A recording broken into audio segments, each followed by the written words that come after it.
ആ കൊലപാതകങ്ങൾക്ക് പിറകിൽ ലഹരിയാണെന്ന് നമ്മൾ പറഞ്ഞു.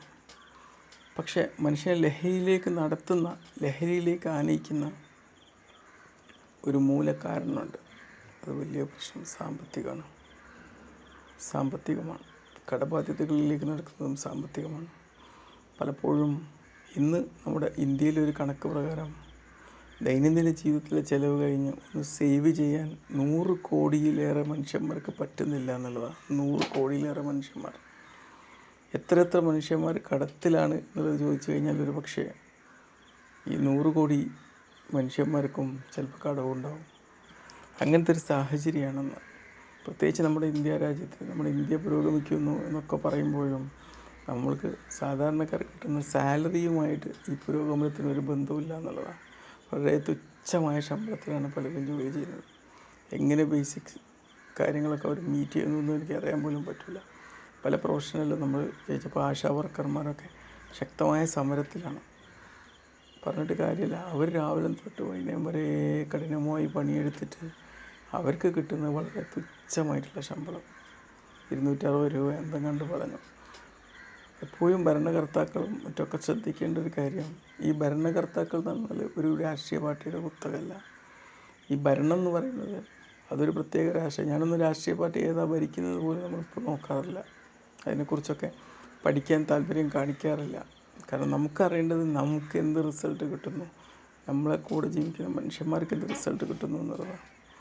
ഒരുപാട് ആത്മഹത്യകൾ, പിന്നീട് ഇതുപോലുള്ള കൊലപാതകങ്ങൾ, ലഹരിയിലേക്ക് മനുഷ്യൻ യാത്രയാവാനുള്ള പ്രേരണകൾ, ഇതിലെല്ലാം മനുഷ്യൻ്റെ സാമ്പത്തികമായിട്ടുള്ള നീഡ്സ്, ആഗ്രഹങ്ങൾ, പോരായ്മകൾ, തികയായ്മകൾ ഇതെല്ലാമാണ് പ്രവർത്തിക്കുന്നത്. ഒരുപക്ഷെ അർദ്ധനഗ്നകളായ മനുഷ്യന്മാരൊക്കെ സ്ട്രീറ്റിലൂടെ നടക്കുമ്പോഴും സ്വാമിജിമാരും മറ്റും ഘോഷയാത്രകൾ നഗ്നരായി നടക്കുമ്പോൾ നമ്മളൊരിക്കലും പരിഹസിക്കരുത്. ഒരുപക്ഷെ മനുഷ്യന് ഇതുപോലെ പോയിക്കഴിഞ്ഞാൽ ഒരു വസ്ത്രം വാങ്ങാൻ പോലും പണമില്ലാത്തൊരു വരുന്ന സാഹചര്യം ചിന്തിച്ച് നോക്കുക. അന്ന് മനുഷ്യൻ എങ്ങനെ യാത്രയാവും? ഒരിക്കലും അങ്ങനത്തെ മനുഷ്യന്മാരെ നോക്കിയാൽ നമ്മൾ അവഹേളിക്കാനോ പരിഹസിക്കാനോ പാടില്ല. കാട്ടിലൊക്കെ ജീവിക്കുന്ന ഒരുപാട് മനുഷ്യന്മാർ ഇന്നും ഒരു വസ്ത്രം ധരിക്കാതെ നടക്കുന്നു. കാരണം അവർക്ക് അങ്ങനത്തെ നീഡ്സിനെ കുറിച്ച് അവർക്ക് അറിയില്ല. മനുഷ്യൻ്റെ യുക്തിബോധവും മനുഷ്യനൊരു യുക്തിവാദിയാണ്. ഈ യുക്തിവാദമാണ് മനുഷ്യന് വസ്ത്രം ധരിപ്പിച്ചത്, മനുഷ്യനെ ദൈവവിശ്വാസം ഉണ്ടാക്കി കൊടുത്തത് ഒക്കെ യുക്തിവാദമാണ്. യുക്തി മനുഷ്യനില്ലായിരുന്നെങ്കിൽ മനുഷ്യൻ ഓട്ടോമാറ്റിക്കായി മറ്റ് ജീവജാലങ്ങളൊക്കെ ജീവിക്കുന്നത് പോലെ ദൈവിക സമർപ്പണത്തിൻ്റെ വഴിയിലാണെങ്കിൽ ആ സമർപ്പണത്തിൻ്റെ വഴിയിലൂടെ ഓട്ടോമാറ്റിക്കായിട്ട് തർക്കങ്ങളില്ലാതെ ചലനങ്ങളില്ലാതെ നടക്കുമായിരുന്നു. എന്നാണോ മനുഷ്യൻ യുക്തിവാദിയാവുന്നത്? മനുഷ്യനെന്ന സ്പീഷീസ് ഒരു ഏജ് ആകുമ്പോഴാണല്ലോ അവൻ യുക്തിവാദിയാവുന്നത്. ഒരു കുട്ടിയായി ജനിച്ച് അപ്പോഴും മനുഷ്യൻ യുക്തിവാദിയായിട്ട് ജനിക്കുന്നില്ല. മനുഷ്യൻ ആസ് എ പ്ലെയിൻ ഇതൊരു ജീവിയും ജനിക്കുന്നത് പോലെ തന്നെ ജീവിക്കുന്നു. പിന്നെ മനുഷ്യൻ അങ്ങനെ യുക്തിവാദിയായി വരുന്നത്. എല്ലാ മനുഷ്യരും യുക്തവാദികളാണ്. നമ്മൾ വൈകാരികമായ ഡിസിഷൻസ് എടുക്കുന്നത് പോലും നമ്മൾ മതപരമായിട്ടുള്ള നിയമങ്ങൾ അതൊക്കെ ഫോളോ ചെയ്യുന്നു എന്ന് പറയുമ്പോഴും അതൊക്കെ മനുഷ്യൻ്റെ യുക്തിവാദത്തിൻ്റെ പ്രതിഫലനമാണ്. യുക്ത മനസ്സ് മനുഷ്യനില്ലായിരുന്നെങ്കിൽ മനുഷ്യൻ വസ്ത്രം ധരിക്കില്ല, മനുഷ്യൻ ഒന്നിടൂല, മനുഷ്യന് മുമ്പിൽ നിയമങ്ങൾ വിലങ്ങാവില്ല.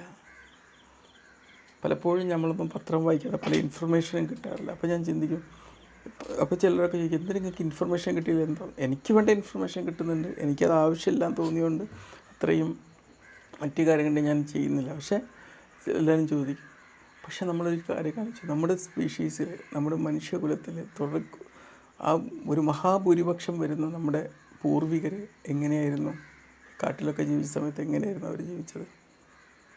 മനുഷ്യൻ്റെ യുക്തിബോധം വളരും തോറും സാഹചര്യങ്ങൾക്കനുസരിച്ച് മനുഷ്യൻ അഡാപ്റ്റേഷൻ കൊണ്ടുവന്നു, പുതിയ നിയമങ്ങൾ കൊണ്ടുവന്നു. അങ്ങനെയാണ് മനുഷ്യൻ മാറുന്നത്, അല്ലാതെ മനുഷ്യൻ ജന്മനാ മാറുന്നില്ല. ഇന്ന് മനുഷ്യൻ്റെ ഏറ്റവും വലിയ സാമ്പത്തിക നീഡ്സ് വന്നത് മനുഷ്യൻ്റെ യുക്തിബോധത്തിൻ്റെ ഫലമാണ്. വീടുകളില്ലായിരുന്നു ഒരു കാലത്ത്, മനുഷ്യൻ ജീവിക്കാൻ വീടുകളില്ലായിരുന്നു. ഒരു കാട്ടിലെവിടെയെങ്കിലും ഒരു മൂലത്ത് മറ്റ് ജീവികളൊക്കെ ജീവിക്കുന്നത് പോലെ ജീവിക്കുമായിരുന്നു. യുക്തമായ പവർ ഡെവലപ്ഡ് ആവാത്തൊരു കാലഘട്ടത്തിൽ അല്ലേ? അന്നങ്ങനെ ജീവിക്കുമായിരുന്നു. പിന്നെയാണ് മനുഷ്യൻ ആ യുക്തിബോധം വന്നു തുടങ്ങിയപ്പോൾ മനുഷ്യന് പിന്നെ ജീവിക്കാൻ വീടുകൾ വേണ്ടി വന്നു. ആദ്യം ചെറിയ ചെറിയ കൂരകൾ മതിയായിരുന്നു, പിന്നെ അത് വലിയ വലിയ സ്ഥാപനമായി.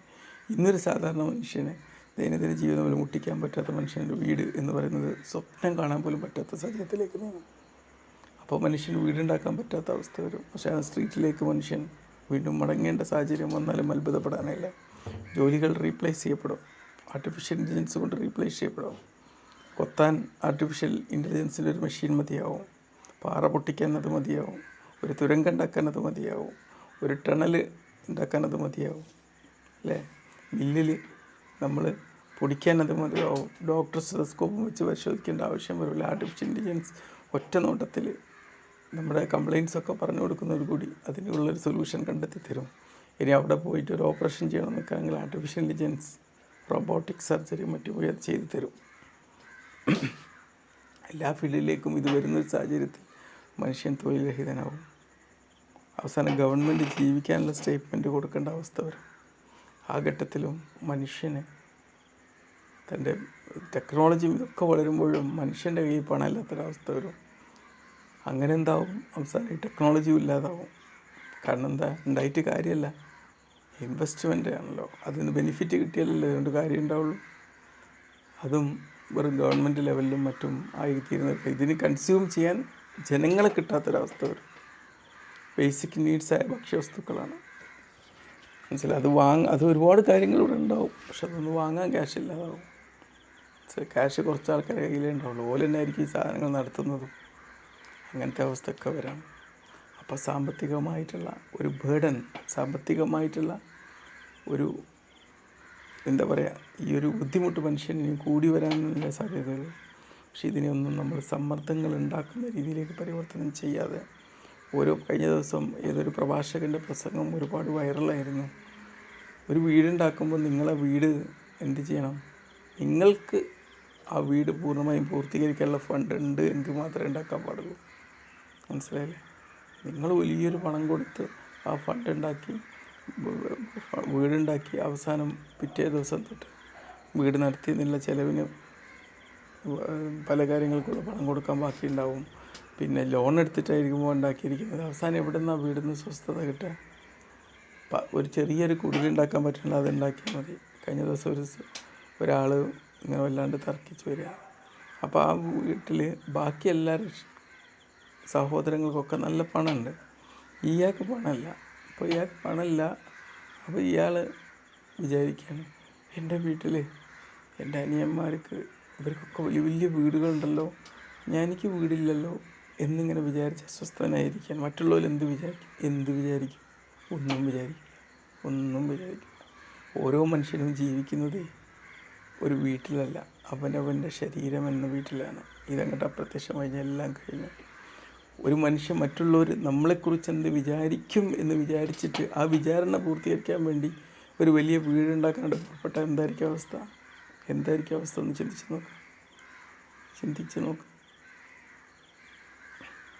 ആ ഒരവസ്ഥയാണ്. ഒരു വീടുണ്ടാക്കാൻ നോക്കിക്കഴിഞ്ഞാൽ ആ അവസാനം എന്താവും? അത് സമ്മർദ്ദങ്ങളാവും, അത് ടെൻഷനാവും, അതിനു വേണ്ടി വായ്പ വാങ്ങേണ്ടി വരും, വായ്പക്കാരോട് തിരികെ കൊടുക്കാത്ത സാഹചര്യം വരും. ഇപ്പോൾ പലപ്പോഴും പണ്ടൊക്കെ ഞാനൊക്കെ എത്രയോ ആൾക്കാർക്ക് വായ്പ കൊടുത്തിരുന്നെങ്കിലും പിന്നെ തിരികെ കിട്ടാത്ത സാഹചര്യം ഉണ്ടായപ്പം അതുപോലും കൊടുക്കാൻ നമുക്കൊക്കെ മടിയാണ്. ഇപ്പോൾ വായ്പ കൊടുക്കുമ്പോൾ രണ്ടട്ടം ചിന്തിക്കും. ഇപ്പോൾ മനുഷ്യരൊക്കെ ആ രീതിയിലായി, മനസ്സിലായില്ലേ? വായ്പയും ഇനി കിട്ടൂല, ആരെടുത്ത് ചോദിച്ചാലും വായ്പ തരൂല.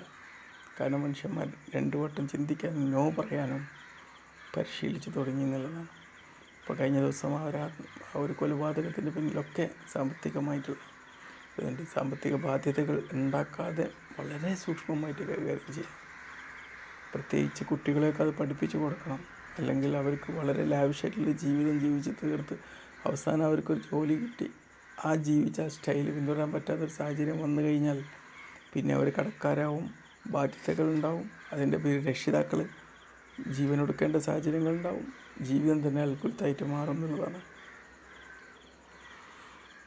ബൈ.